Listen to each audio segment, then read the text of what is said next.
Imagine typing just a single sentence. Like, build me a secure, scalable patient portal in React. You hit enter, and 3 seconds later, a fully functional, market-ready application just starts building itself right in front of you. It's wild to even think about. Right. The database spins up, the UI components just snap into place, the authentication logic writes itself. Think back just a few years ago. The collective anxiety for you, me, everyone, was that artificial intelligence was coming for the factory workers.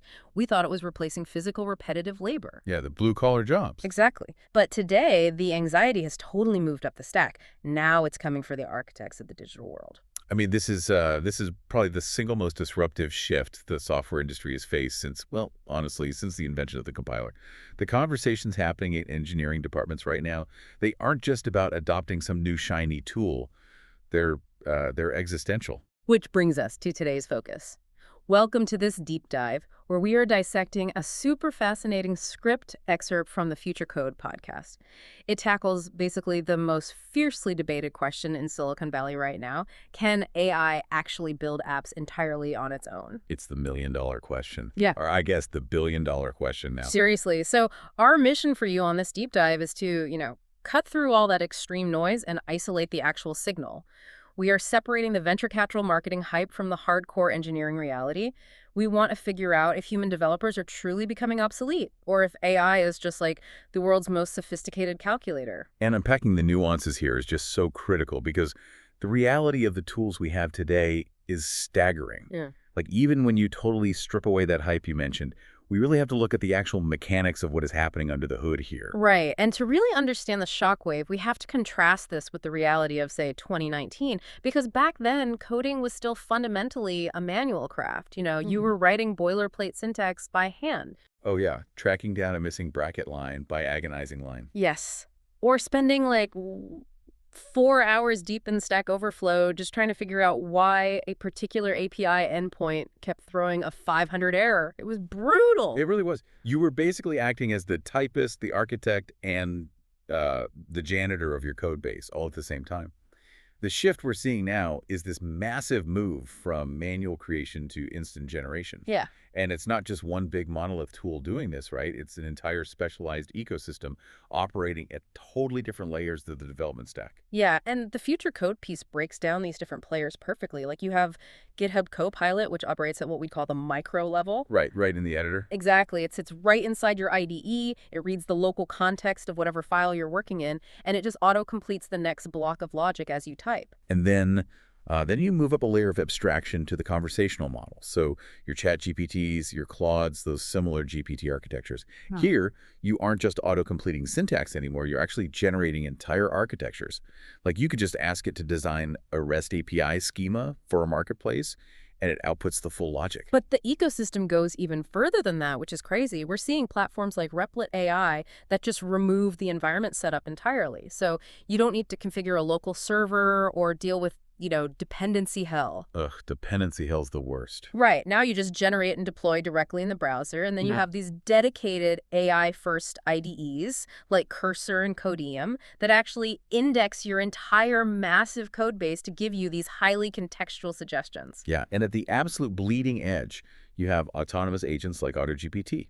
These are attempting to operate the terminal, run tests, and iterate on code entirely independently, just looping on their own. So when you stack all those capabilities together, the current reality is that AI can generate full-stack apps. It can write back-end logic, instantly convert visual Figma designs into functional front-end components, and even explain dense, undocumented legacy code in plain English.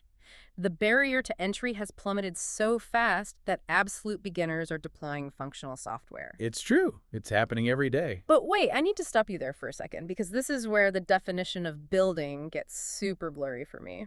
We call it magic when a beginner deploys an app, and tell me if I'm wrong here, if I just type a prompt and the machine spits out a CRU'd app, I'm not actually coding, am I? That's a very fair question. I feel like I'm just using a glorified search engine that's basically stitching together Frankenstein pieces of old GitHub repositories it ingested during its training. And see, that distinction is the absolute key to understanding the entire landscape, because it's not a search engine and it's definitely not magic. What you are witnessing is hyper-advanced probabilistic pattern matching. Okay, break that down a bit. So large language models, they do not think about your app. They don't have an internal mental model of what a database actually is. They ingest vast oceans of code, and they predict the most statistically likely sequence of text or tokens to follow your prompt. And it's all based on patterns they've seen millions of times before. So, okay, it basically knows that the word authentication is usually followed by some specific JWT token logic, but it doesn't actually comprehend the concept of security itself. Exactly the point. It is predicting syntax. It's not understanding systems. And the moment you grasp that it is a probability engine rather than a reasoning engine, the hard limitations of these tools suddenly become incredibly obvious. Which perfectly answers the million-dollar question we started with. If an AI can instantly generate 10,000 lines of code without ever getting tired or, forgetting a syntax rule or needing a coffee break, why hasn't it fired every engineering department on Earth? Right. And the Source podcast uses a really great structural metaphor for this. They call it the shed versus skyscraper problem. It really defines the hard limits of AI autonomy. I really like this analogy, but let's take it a step further to really explain the mechanism for the listener. It sounds like these models are basically savant musicians who play entirely by ear, right? Ooh, I like that. Yeah. Like they've listened to millions of pop songs, which is the open source GitHub data. So if you ask them to play a standard 4-chord pop song, which is our shed, they absolutely crush it. That is a brilliant way to frame it, actually, because the shed is the CRU app. It's the simple dashboard, the NDP. Right. The AI has seen that exact pattern countless times. So you want a to-do list with a user login. It plays that 4-chord song flawlessly. It is an unmatched superpower for prototyping. Yeah. You can turn an idea into a functional MVP in an afternoon instead of a month. Right. But they don't actually know how to read sheet music. They don't know the underlying music theory. So if you ask them to compose a complex original symphony for a 100-piece orchestra, the skyscraper, it just devolves into a wall of noise. And the future code outlines exactly how that wall of noise manifests in the real world. There are basically 4 fundamental cascading failures when you try to scale AI-generated code. The first, as you just kind of hit on, is the lack of deep architectural understanding. Because it doesn't know how to pour the concrete foundation for the skyscraper. Exactly, because it lacks a system-level mental model. You can prompt an AI to build a scalable microservices architecture, right? And it will output code that looks incredibly professional. It works perfectly for, say, 10 users in a testing environment. It's great on a laptop. Right. But because it doesn't fundamentally grasp concepts like database locks or race conditions or memory leaks under sustained load, that exact same code completely buckles and crashes the moment you hit 10,000 concurrent users. Which leads to the inevitable breaking point. When that architecture buckles, someone has to fix it. And that brings us to the second massive failure, debugging complex problems. Because if I have a simple typo in my React component, the AI spots it instantly, right? Yeah. But what happens when the bud is invisible? This is where the probabilistic nature of the model actually works against it. Because real-world enterprise bugs are rarely localized. Like a data payload gets malformed in a back-end service, travels through a message queue, and causes a silent failure on the front-end client. Wow, yeah. And the AI has to hold all of that context in its head, which it can't really do. No, it can't. Consider the mechanism of the context window. An AI can only process a specific amount of information at once. It's like trying to inspect a massive skyscraper for a plumbing leak, but you're only allowed to look through a toilet paper tube. That's a great image. Right. You might see a puddle on the floor, but you can't see that the water is actually traveling down a structural beam from 3 floors up. So what does the AI actually do when it can't see the whole picture? Does it just give up? It guesses. It suggests highly confident, entirely generic solutions that address the symptom rather than the root cause. And when that fix fails and you feed the error back to the AI, it frequently hallucinates. Oh, the endless loops. Exactly. It gets stuck in endless, maddening loops, suggesting the exact same broken fix it suggested 3 prompts ago. Or worse, it rewrites entirely unrelated, perfectly functional code just to see if it makes the error disappear. That sounds like a fast track to just corrupting an entire code base. And if it's wildly guessing and pasting code to see what sticks, we hit the third and frankly most terrifying failure, security vulnerabilities. Oh, this is a huge one. An AI will confidently write code that leaves the back door wide open, And not out of malice, but out of probability. Remember, its training data includes millions of lines of code written a decade ago. Oh, I see. So it's actively pulling from deprecated, outdated Stack Overflow posts from like 2018. And yes, exactly. If a highly popular, highly upvoted solution from 6 years ago happens to use an encryption library that was later found to be compromised, the AI doesn't know that. It just knows that pattern is statistically associated with the word encryption. That is terrifying. It really is. Without a human engineer reviewing every single line, an autonomous AI agent is virtually guaranteed to introduce SQL injections, expose sensitive API keys, or implement totally broken authentication protocols. Okay, so just to recap. It builds a brittle foundation, it can't navigate complex bugs without hallucinating, and it actively introduces major security risks. What's the fourth failure? A complete lack of product thinking. AI operates in a total vacuum. It has zero understanding of user psychology, market fit, or business objectives. Ah, so it builds the spec, not the solution. Precisely. If you ask it to build a feature that is technically coherent but absolutely terrible for the user experience, it won't push back. It won't say, hey, users will hate this. It will just blindly execute the prompt. And it doesn't know why the software exists in the first place. So if left completely unsupervised, a skyscraper built out of shed wood is just a disaster waiting to happen. The logic doesn't scale, the bugs multiply, and the security is virtually non-existent. If that's the reality, then the human developer's job isn't disappearing at all. It's just undergoing a massive fundamental identity shift. That is the core pivot the future code emphasizes. We're moving from an era of typists to an era of supervisors. The role of the developer is elevating from manual syntax generation to high-level orchestration. Let's contrast those AI failures with what human cognitive skills actually bring to the table. Because AI brings brute force speed, right? Right. But humans bring the context. Right, look at system design. Humans build the mental models. We're the ones who plan the architecture, anticipate edge cases, and make the long-term strategic decisions that ensure a system can actually survive the messy reality of the internet. We design for scale. And real-world problem solving isn't just about code anyway. It's about constraints. Oh, totally. Corporate reality is incredibly messy.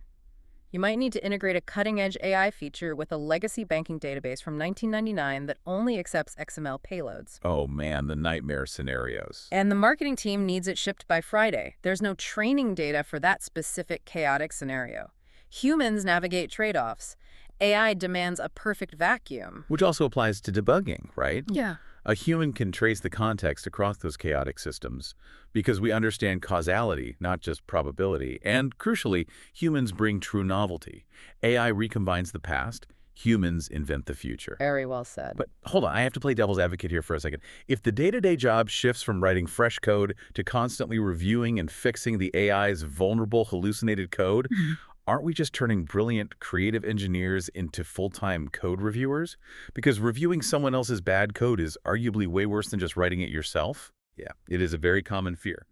But we have to reframe what reviewing means in this context. You aren't proofreading syntax. You are operating at a higher layer of abstraction. Think about the history of computing.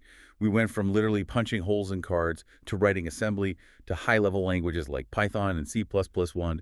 Every single step abstracted away the manual labor. Oh, okay. So prompting is just the newest high-level language. Exactly. You are no longer bogged down writing the boilerplate code to connect a database. The AI handles the manual labor.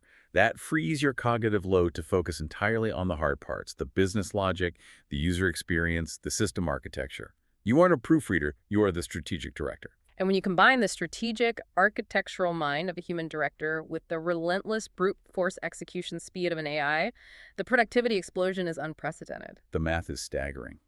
The podcast excerpt provides a very concrete benchmark for this new paradigm. Consider a standard modern SaaS application, so it needs a secure login system, Stripe integration for payments, a relational database, and an interactive user dashboard. That's a pretty heavy lift. Pre-AI, what are we looking at timeline-wise? Historically, building that from scratch with robust architecture would take a dedicated team of 3 to 5 developers, anywhere from 3 to 6 months. Wow. So hundreds of thousands of dollars in engineering time alone. Easy. But today, using the AI ecosystem we just discussed, generating the boilerplate, using agents for scaffolding, and leaning on contextual autocomplete, one single senior developer can build and deploy that exact same SaaS application in 2 to 4 weeks. That is insane. The compounding effect of that is wild. Individual engineers are moving 2 to 5 times faster. One person essentially becomes a full product studio, but The future code points out a consequence of the speed that is even more disruptive than just faster engineers.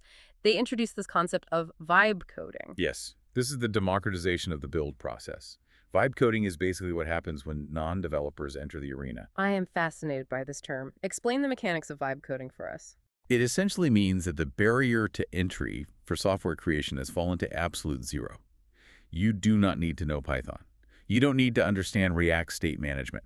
A marketing manager with a great idea can sit down on a Saturday, open a conversational AI, and just describe what they want in plain English. And it just builds it. They iterate, they converse, they throw vibes at the machine, Yeah. and functional software literally comes out the other end. It sounds incredibly empowering, like anyone with an idea can suddenly execute it. But there is a massive flashing warning label attached to this trend, isn't there? A severe one. The catch is that more apps do not equal better apps. Because of the shed versus skyscraper problem we talked about. Precisely. We're about to see a massive flood of products hitting the internet, built by people who simply do not know what they do not know. A non-technical founder might vibe code a brilliant CRM tool for their startup. It looks great, all the buttons work. But because they didn't know to ask the AI to sanitize the database inputs, the application is highly insecure.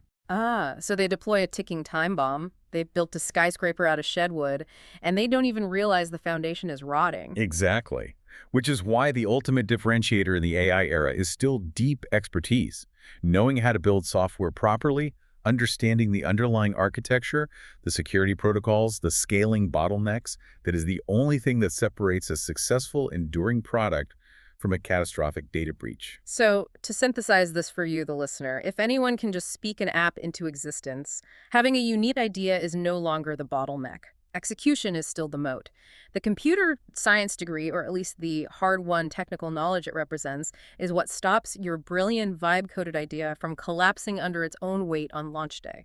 Yeah, ideas are cheap now. Robust execution is at a premium. Let's bring this all together and deliver the final verdict based on this deep dive into the future code. The initial question was, can AI build apps alone? And the answer is a highly contextual split decision. Yes, absolutely. It can build the sheds, it can build simple apps, MVPs, and prototypes autonomously. But for the skyscrapers? Definitively no.